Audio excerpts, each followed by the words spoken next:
So we're now putting sanctions on Russia. And big-time sanctions. Let's get to D.C. Doug, are these oil companies? Tell us more. Yeah, a couple of energy companies, and of course that's where you hit Russia where it hurts. That's really the entirety of their economy. The White House thinks that economy will take even more of a beating now, but Putin appears undeterred.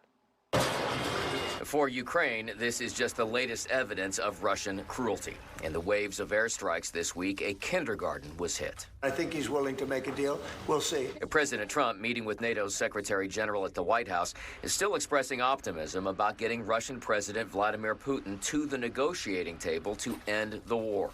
But he's also upping the pressure with new sanctions against two large Russian oil companies. Look at the Russian economy, the long lines of cars into the gasoline stations. NATO leadership also hopeful the new move will squeeze Putin.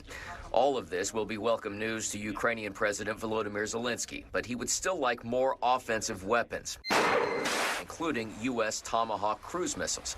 And Trump seemed to all but rule that out. So the only way a Tomahawk is going to be shot is if we shot it.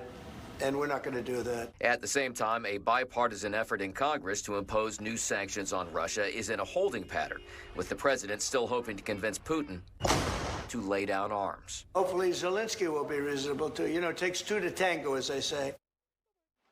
And Putin's response so far, having his military run through nuclear weapons drills.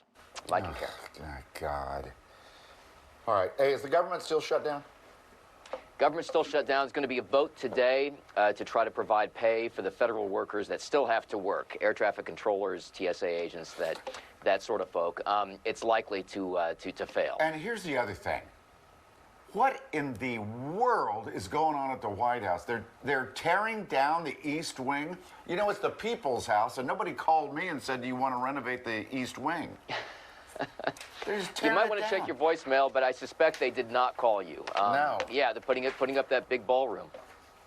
Well, the president said they weren't going to touch the East Wing, that it wouldn't, and now they're tearing it down. By the weekend, Doug, thank you. We appreciate it. Okay, thank you.